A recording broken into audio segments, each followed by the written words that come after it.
Well, welcome back. It's always the first test. If most people come back after the first session, we had a coffee break, it's okay. Particularly after my faux pas earlier on, when I was confessing at the beginning, when Richard was asking me questions to be a Birmingham City fan, I had forgotten that it was a few years ago when we scored a goal in the 92nd minute and relegated Doncaster Rovers. I'm really sorry about that. I had actually forgotten all about that until just thinking about it at coffee time. So if I get out alive, we'll be doing well, I think. Well, back to James. That first chapter, as we said, James really, in effect, is encouraging believers, I think, to make sure that they've got their oxygen masks on, to make sure that they are right with God, working out their own salvation. And now he turns to helping others to put their oxygen masks on, to help others to work out their salvation. Because after all, the purpose of our relationship with God is not primarily about our own salvation to eternal life, important though that is, of course, but it's about glorifying God and inviting others into God's kingdom.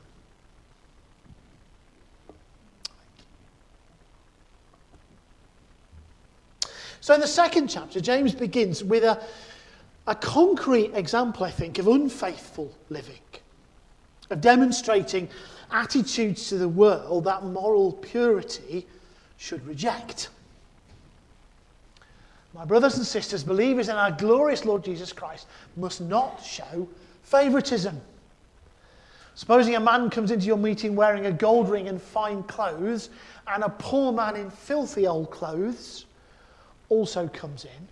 If you show special attention to the man wearing fine clothes and say, here's a good seat for you, but say to the poor man, you stand there or sit on the floor by my feet, have you not discriminated among yourselves and become judges with evil thoughts? Strong words, really, from James.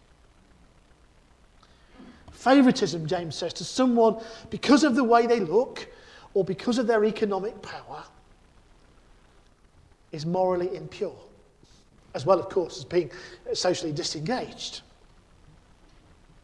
And again, I think this really speaks to us and to our world today, as God's word often does over the centuries, because we know, don't we, we live in a world where actually people's appearances and their economic spending power matters greatly.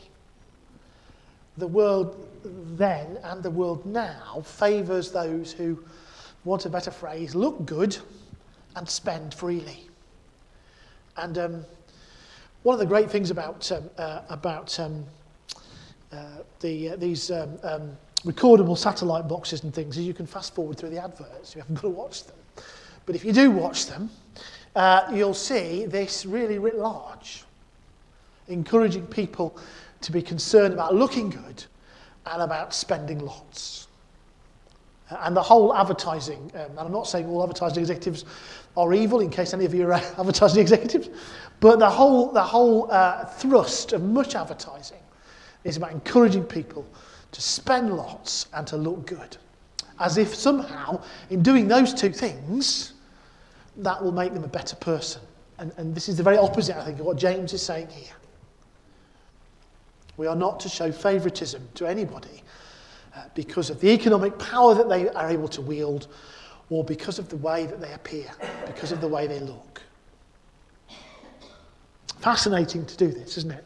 A friend of mine was a minister in a church, and one day she decided to try an experiment, and she dressed up as a homeless person and sat on the front row of a service to see what would happen.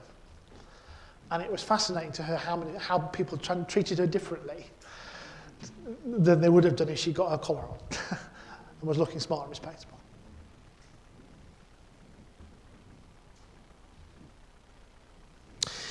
Favouritism, James says, to someone because of the way they look or their economic power, it seems to James, to deny God, actually. No more and no less. And we hear echoes there, I think, of the Beatitudes, don't we, in verse 5 of the Beatitudes, in Matthew's version of them. Blessed are the poor in spirit, for theirs is the kingdom of heaven. And for James, those with power and influence and wealth are often, he says, obstacles to his hearers. And he echoes, I think, here Jesus is teaching about the rich and the eye of the needle. He's not saying that all rich people are bad and all poor people are virtuous. We know enough about the world to know that that's not true. But he is saying, I think, that wealth is a stumbling block on the way to the kingdom. And it's a stumbling block because it distracts from the main prize.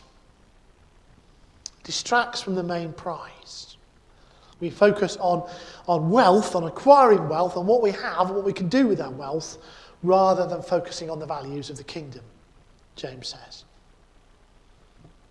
And he also says that the temptation to favour those people, rather than treating those with less wealth and power with equal respect, is also a temptation which hinders the progress of believers in the kingdom too. Has not God chosen those who are poor in the eyes of the world to be rich in faith and to inherit the kingdom he promised those who love him?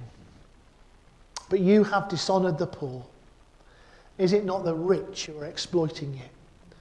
Are they not the ones who are dragging you into court? Are they not the ones who are blaspheming the noble name of him to whom you belong? So the rich are a stumbling block, and to treat them with more respect and with more honour than those who have no power and no influence is also a stumbling block. Hinders the progress of believers in the kingdom, James says.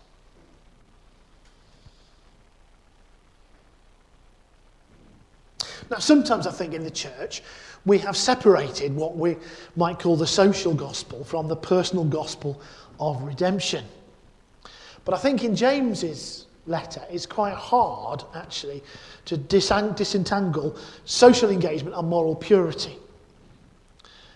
The neglect of the poor and needy in James's eyes, in favour of the rich and the powerful, for James is both socially and morally impure in the eyes of God. And this is because of what James talks about when he says, if you keep the royal law found in Scripture, and this royal law is quite important, as we'll see in James's letter. He comes back to it a number of times. Love your neighbour as yourself. And he said any treatment, any preferential treatment, because of someone's appearance, because of the economic wealth that they have, is as a denial of that. Love your neighbour as yourself. If you show favouritism, he says, you sin and are convicted by the law as lawbreakers. So he very clearly believes that social and moral purity cannot be easily separated in our treatment of others, particularly our treatment of the poor and the dispossessed. And then we come, I think, to the passage that I suspect, and I haven't got historical evidence for this, so it is my supposition, is the passage that particularly gets Luther in a tizzy, I think. What good is it, my brothers and sisters, if someone claims to have faith but has no deeds? Can such faith save them? Suppose a brother or a sister is without clothes and daily food. If one of you says to them, go in peace, keep warm and well fed, but does nothing about their physical needs, what good is it? In the same way, faith by itself, if it is not accompanied by action, is dead.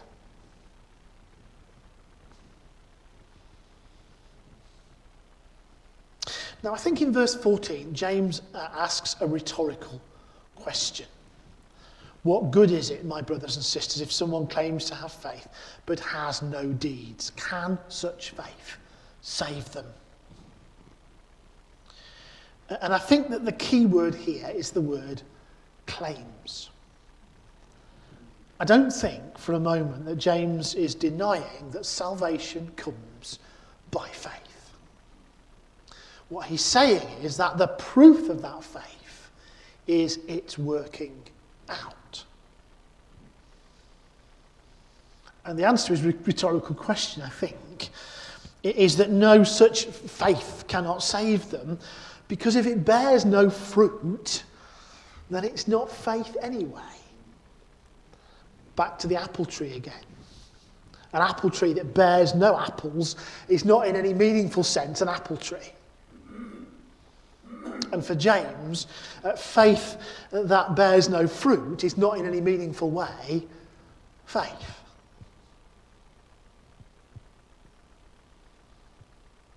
And in verse 17 he emphasises that living faith is worked out in actions of love and compassion, and those actions are the key to it being living faith. Not just the faith of the head, or even just the faith of the heart, but the faith of the hands and the feet too.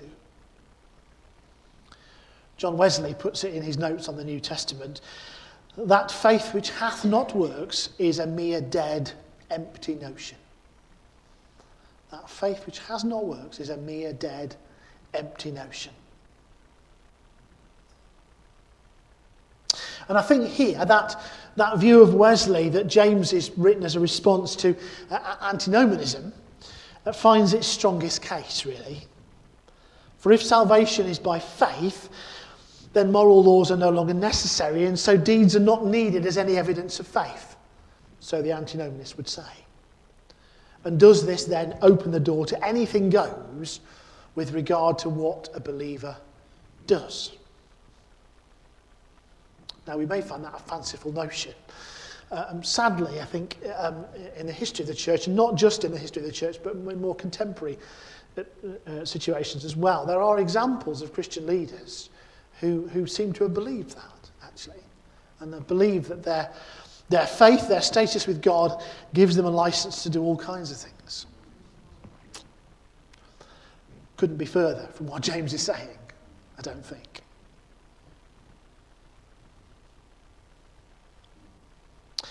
And James, thank you, resists, and I think in the strongest possible terms, the idea that faith and deeds can be separated, or that they might be an either-or option. You know, well, you've got faith, but I've got deeds. You might have strong faith. You might be the one who goes to the prayer meetings and the Bible studies. I'm the one that's working, you know, in the soup kitchen or in the food bank. The separation of those two things is just an anathema for James. Because James says, without bearing any fruit, what does your faith consist of? And he's quite scornful there. You believe there is one God? Well, good. Even the demons believe that and shudder. And again here, we're emphasising that James is not saying that belief and doctrine aren't important. Absolutely not saying that. He's not saying that the belief that there is one God, Father, Son and Holy Spirit, is not important. He's not saying that at all. But what he's saying is that if you believe that, that has to have consequences. You believe it with your head. Hopefully you treasure it in your heart. Does it ever reach your hands and your feet?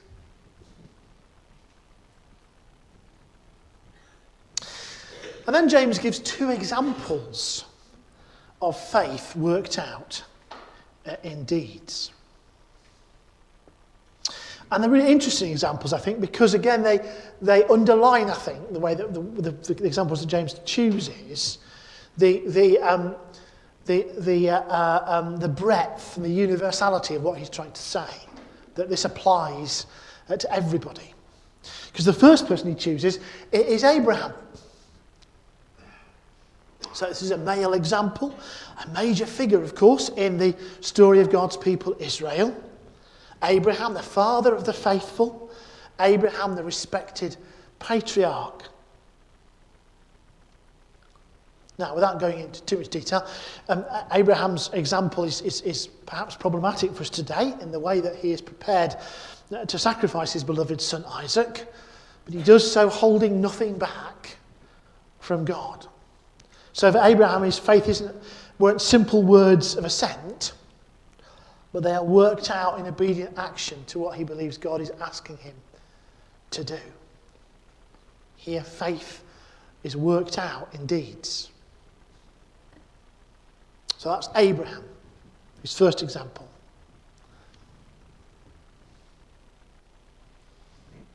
And then he gives another example. Fascinating, his second example. He chooses a female example. He chooses someone who's a comparatively minor story in the history of God's people Israel, although she does actually appear in Jesus' genealogy wonderfully, doesn't she? Which I love. I always find that wonderful, that genealogy where Rahab is listed. You get that, the idea how good Jesus is talking to prostitutes, and you think, well, actually, it's because it's in the family, because it's there in his genealogy. James chooses Rahab, a prostitute, a disreputable woman, a foreigner. But her example was to be prepared to reach out and take into her own care those who are helpless and needy, regardless of the personal cost to herself.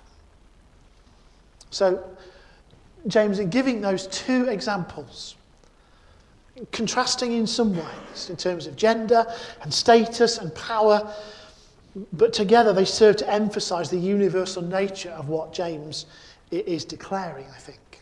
That faith and actions belong together.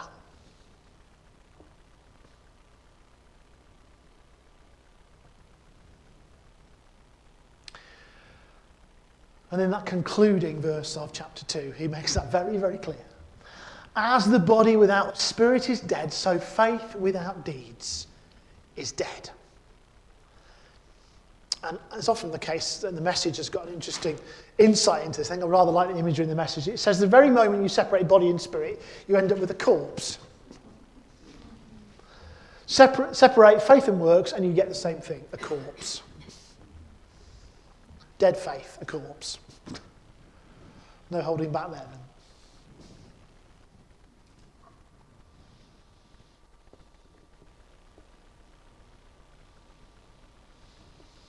So that's chapter 2. Any comments or questions on chapter 2? Yeah.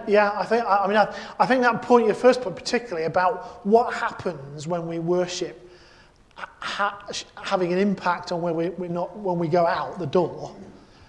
If what we do here, when we worship together, doesn't actually transform us and inspire us to actually go out into the world and be active in our faith, then we have to ask ourselves, well, what are we doing here, really? Lots of ways. I mean, Peter, if I share this example, Peter, a great story about, a new preacher turns up at the church and he preaches a sermon and everyone thinks he's really good. And then the next Sunday he preaches the same sermon again. And then the third Sunday he preaches the same sermon for a third time.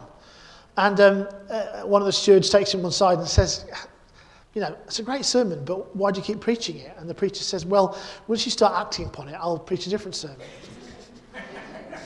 And I think that's what, if our worship doesn't transform us, or get us off our pew potatoes and out there, then actually we have to ask ourselves, are we truly worshipping God in the way that God wants us to, I think.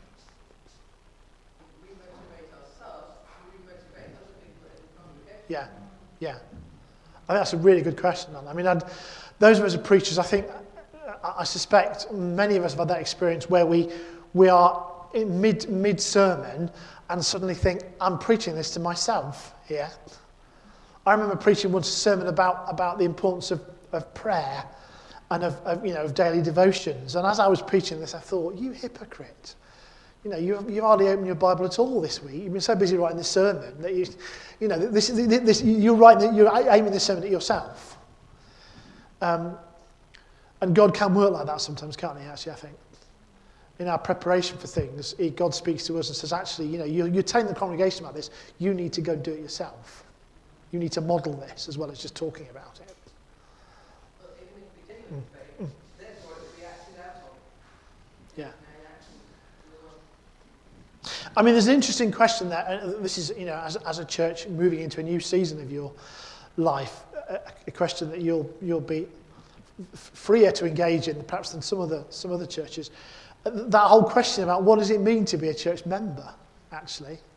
What does it mean if we're saying you are a member of this church? What are you actually committing to doing as a church member? And do we sometimes set the bar so low for church membership that we wonder why people don't want to become members? Well, what's the point? Because actually, it doesn't commit them to doing anything. It doesn't engage them to do anything. It doesn't inspire them to do anything else.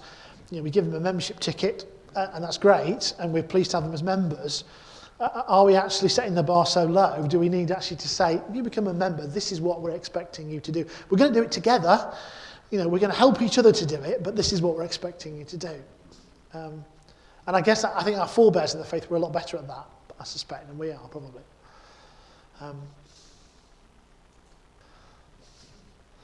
Because that's what speaks, isn't it? Actually, people encounter Christ through us, don't they? And if we're not working out our faith in ways that reflect Christ in our lives, encourage them to read the Bible or to come on a course or whatever, it's going to make no difference at all, really, if they don't see Christ in us. That's a really good question. I think the evidence is there in James's writing. I don't think you can actually, and again, this is my view, but I don't think you can actually read James with any kind of depth and claim that he's teaching salvation by works at all. I think he's quite clear about the importance of faith. What James does, I think, as we'll see as we continue in a minute, what James does is to expound what that faith should look like. To expound what that faith should look like. He's not saying this is...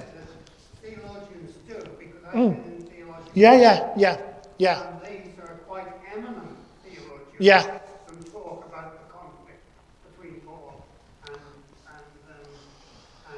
James. Yeah. I'm not an eminent theologian, but I don't agree with them. I have to say. I think they're wrong. I think James's gospel is about the working out of faith, not about salvation by faith, by works. Nowhere does he say that at all. I don't think, it seems to me. And I wonder whether or not that the view of faith that says that James is saying that salvation is by works here, to argue that, I think your view of faith is actually not rich and not wide enough to understand what James is saying, actually. If you're narrowing faith down simply to a set of beliefs and an assent to those beliefs, you are going to say, well, actually, James has got it wrong. But I think faith is much broader and much wider than that. It includes those things, very importantly. Don't get me wrong. I'm not saying that belief and doctrine are not important. But that true faith, and I think James is saying this, true faith is something that's worked out and is proved by the actions and the love that it inspires. And I think that's what at the heart of James's message for me. And just to pick up on your point as well, about Martha and Mary, that's my favourite story in the Bible, and I could do a whole day on Martha and Mary, but we won't do it today, because it's a wonderful story, and it challenges me constantly, the story of Martha and Mary. God constantly says to me, stop worrying about the preparations that have to be made, and listen to Jesus. And I'm dragged back to that story, kicking and screaming, on a regular basis. Let's move on then to chapter 3 of James. And he returns here to the argument about the need to be faithful in working out our salvation with the use of our tongue. And he does so by using three very vivid images, really. The first image is an equestrian image, we might say. The idea that one small bit in the mouth of a horse can make them obey us. Anybody ever rode a horse here? Ridden a horse? A few of you have. Is that true? I'm asking that question because I did ride a horse once and I found it a very scary experience and I wasn't convinced I was in control of it all the time. But if you know what you're doing, I suspect it probably is true, isn't it? Yeah. That by tugging on the bit in the horse's mouth, we can control the direction of the horse. And again, of course, James is using an image that would be familiar to his audience. And the next image he uses is a nautical one, the idea that a small rudder can control the direction of a large ship. So you turn the rudder, and even though the ship is large and driven by a strong wind, it can be steered by a very small rudder wherever the pilot wants it to go. Again, I'm not nautical, I've never sailed a boat. Anyone here sailed a boat? Any yes, a few sailors, right. I'm assuming that that's true as well. Again, an image that would have been understood to James's audience.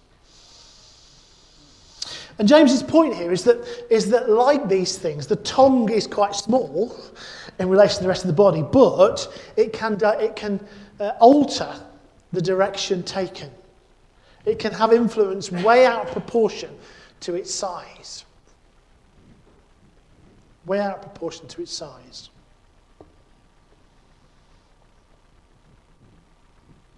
And then Paul uses another image, perhaps the most vivid one of all, I think. He says, consider what a great forest is set on fire by a great small spark. The tongue is also a fire, a world of evil among the parts of the body. It corrupts the whole body, sets the course of one's life on fire, and is itself set on fire by hell. Strong stuff. But again, making the point that, to use your tongue in a way that doesn't glorify God can set a conflagration in your life and other people's. Just as a small spark can set a fire in a forest, the use of your tongue can set things on fire. Not on fire for God, but on fire in a destructive way. And I suspect we've all had experiences of that. I remember hearing a story once about, I went to visit someone, I think it was for a funeral visit, and I was talking to them about church and about, did they go to church? And they said that they used to go to church, but they'd stopped. And I said, well, why was that? And they said, well, I was sitting once in a parade service in church, and the uniformed organisations, the Boy Scouts and the Girl Guides, and were parading down the centre of the church with their colours. And holding the colours was one black boy. And the person behind me, as this little black boy passed holding the colours, said, well, we don't want people like that in our church. And this person said, I've never been back to church since. Because I thought, if that's what Christians are like, if that's what church is like, I don't want to be part of it. And I understand that, really. Just a few words said carelessly on a Sunday morning, for that person, was a conflagration. And then James sort of pushes this home, and he says that salty language can't come from the same mouth as the fresh language of praise. With the tongue we praise our Lord and Father, and with it we curse human beings who have been made in God's likeness. Out of the same mouth come praise and cursing. My brothers and sisters, this should not be. Can both fresh water and salt water flow from the same spring? Again, that's a rhetorical question he's asking. The answer is it can't. That either the spring from which our words flow is a spring of praise and devotion to God, or it's a salty, clogged up, unclean spring. And he emphasises again, my brothers and sisters, can a fig tree bear olives, or a grapevine bear figs? Neither can a salt spring produce fresh water. So it's connecting. Again, we're talking about James talking about salvation by works. Again, this I think is a really good example of how clear it is that he's not saying that. Because what he's saying here is that our words have to come from our faith. They have to flow from the faith that we hold. And we can't fill our mouths with words that do not glorify God and do not hold up the love of our neighbour as ourselves as paramount. Our faith has to lead us to produce fresh water with our mouths. In the final chapter of the final verse of the third chapter, James returns again to that need to faithfully seek God's wisdom. And he expounds here further on what that looks like and how it differs from the wisdom of the world. And worldly wisdom, James says, has room for envy and ambition. After all, who doesn't want to get ahead?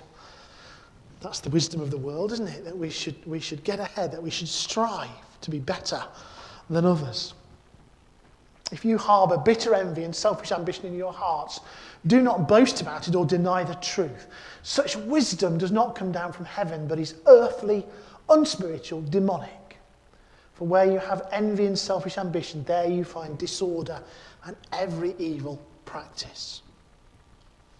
James doesn't hold back. He doesn't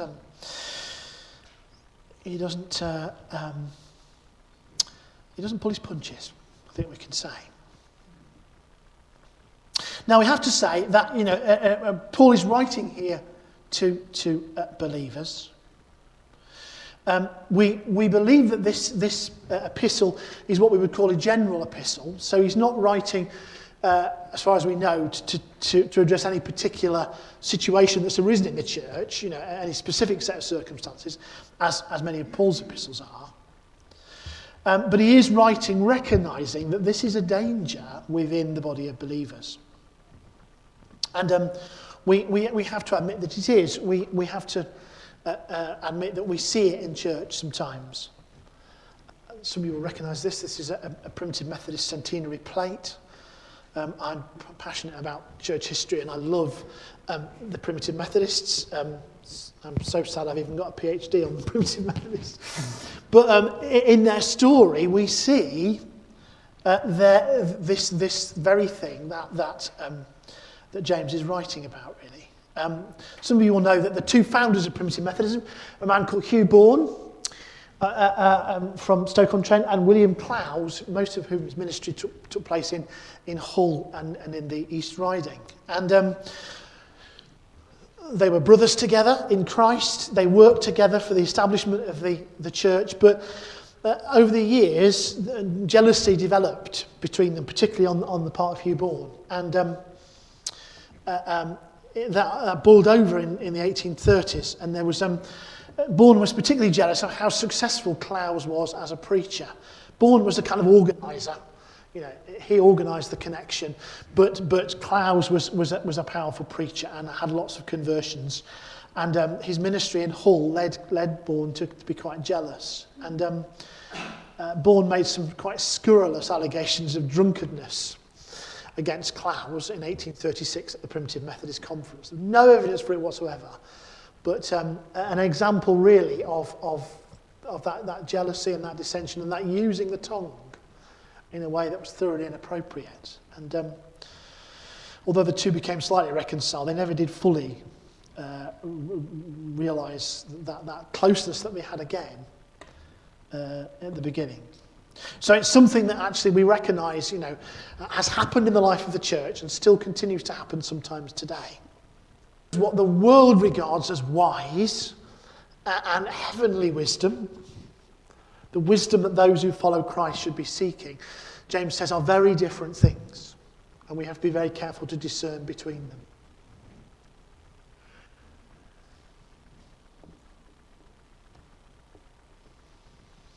And it's interesting, that list, isn't it? He talks about wisdom that comes from heaven is first of all pure, then peace-loving, considerate, submissive, full of mercy and good fruit, impartial and sincere. Again, that word impartial, linking back to his earlier teaching about not showing favouritism towards the rich and the powerful.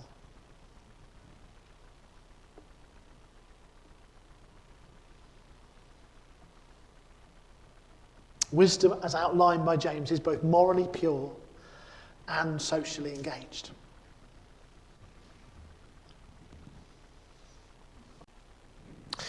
Now, I think that this is something that in our Methodist tradition of faith, we have great strength, I think, historically speaking. I think our forebears in the Methodist tradition have borne this out, because as a tradition we have always combined social engagement with moral purity, public witness with personal faith. There are some examples of that there. We have the church where the Tolpuddle martyrs worshipped, early trade unionists. We have Joseph Arch, who was the leader of the Agricultural Workers' Union, again, a Wesleyan local preacher. We have Rosa Parks. You remember Rosa Parks, who boycotted the seats in the bus and sat down and said she wasn't moving. Rosa Parks was a Methodist, a member of the Methodist Episcopal Church. And we have, so we've always had that strong sense of social engagement, and also we've had those who preach the gospel. The two early primitive Methodist local preachers there, their mission car. I love the fact that Alfred Russell is a converted ex-police sergeant, and Francis Dodgen was a converted hero, which is a clown, isn't it? Wonderful. Clowns for Christ. And then the middle one there is Dinah Morris, who some of you may know is represented in the George Eliot's novel, Adam Bede, and it was actually based upon Elizabeth Evans, who was George Eliot's aunt, who was a Methodist preacher, preaching out there in the open to often hostile crowds, but proclaiming the gospel. So we've been good, I think, in our tradition at holding together the importance of personal faith and public witness. I don't know where we are with all that today. I hope we never lose that, actually. I hope we never lose that, because I think it's really important and faithful to James's letter. So just to summarise, because I recognise it's now lunchtime, James's second and third chapters. In them, I think he says that we are to faithfully work out our salvation in our dealings with others by doing a number of things. By deeds of compassion which show no partiality to the rich and the influential. To make sure that our words are carefully chosen and they flow from a heart that is right with God. That our faith reaches our mouth. That we are to seek and live out the wisdom of heaven, not the wisdom of the world, which is very different. What the world thinks is wise is very different, James says, from what God thinks is wise. And we are to value as one the inspiration of faith and the works that are its evidence. And that, I think, is a really key point that James comes back to again and again and again. Faith without works is dead. We cannot separate the two. We value as one the inspiration of faith and the works that are the evidence of faith.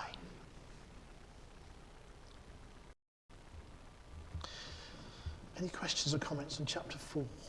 Chapter 3, rather, before we go and eat. They were Methodists. Oh, loads of early trade unionist Methodists, yeah. They set up the trade union in the same way as Methodists set up, because it's more useful. And they learned their skills of public speaking and dealing with people and organising, because they were doing it in chapel on Sundays. And even today, the print unions, you know, the print workers, their local branches are still called chapels to this day, and that's because they were rooted in non-conformity and Methodism in particular. Yeah. Okay, thank you all for listening. Time for lunch, I think.